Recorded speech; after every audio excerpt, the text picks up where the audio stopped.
Kamala Harris laid out her foreign policy credentials during her speech last night. Listen. As Vice President, I have confronted threats to our security, negotiated with foreign leaders, strengthened our alliances, and engaged with our brave troops overseas. As Commander-in-Chief, I will ensure America always has the strongest, most lethal fighting force in the world. And I will fulfill our sacred obligation to care for our troops and their families, and I will always honor and never disparage their service and their sacrifice. But Americans remember the Afghanistan withdrawal that killed 13 service members, which Kamala Harris said she played a role in. President Biden always said that he wants you to be the last person in the room, particularly for big decisions, just as he was for President Obama. He just made a really big decision, Afghanistan. Yes. Were you the last person in the room? Yes. And you feel comfortable? I do. Here to respond to that is Steve Nikoui, the Gold Star father of Lance Corporal Kareem Nikoui, who was killed during the Afghanistan withdrawal, as well as California Assemblyman Bill Essayli. Good morning to you both. We're glad to have you here. We're also glad to have you both on together because Assemblyman Essayli, you just organized a ceremony to honor Kareem and several other service members who died during the Afghanistan withdrawal, which we will talk about in just a moment. But first, Steve, listening to Kamala Harris's speech last night and her talking about her foreign policy credentials, what do you think about that?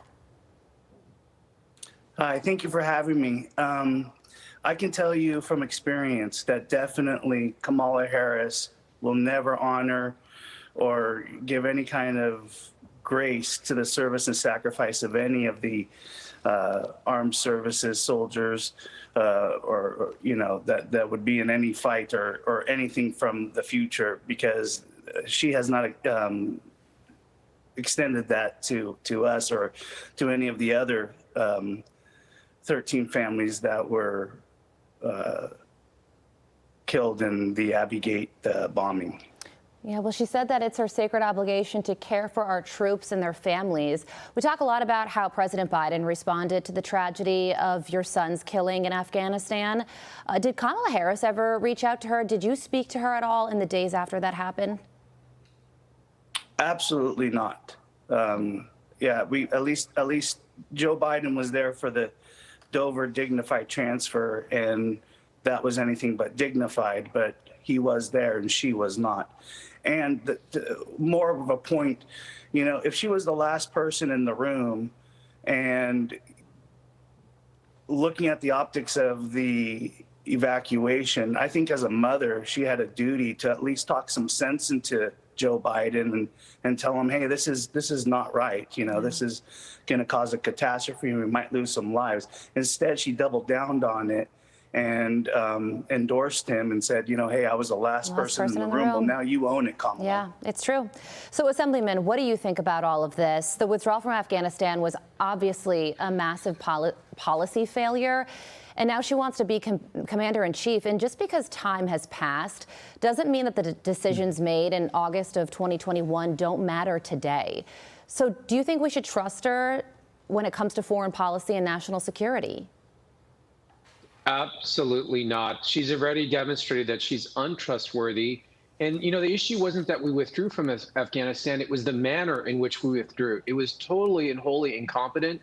That that you would leave weapons and equipment there to the Taliban and also to get into China's hand. It was totally chaotic, unorganized.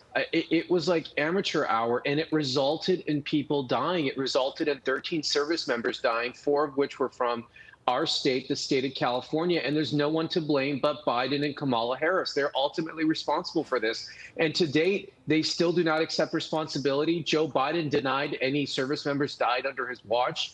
I mean, to add insult to injury, I mean, these families are already in pain, and to have the leaders of our nation not even dignify or acknowledge this loss or their culpability is outrageous. And is that, Assemblyman, why you organized this ceremony yesterday to honor Kareem and the 3 other service members who died at Abbey Gate who were from California? Yes, we're up against the 3-year anniversary It is an election year, and people need to know that these elections have consequences. We're not just having a popularity contest. We are electing the next commander-in-chief of our armed services. And people have two options to make. I mean, President Trump has already demonstrated how to competently withdraw. He withdrew from Syria. It was not anything like this. It was done safely.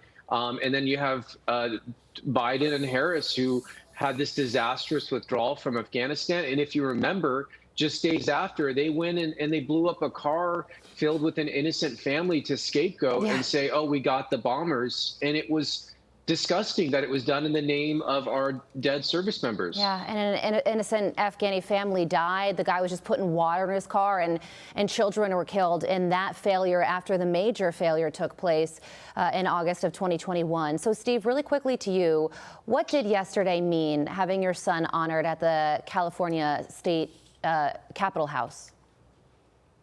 Well, it meant a lot to me. You know, the recognition ceremony that was put on by the assemblyman was incredible. The fact that he was able to put that together, I saw it.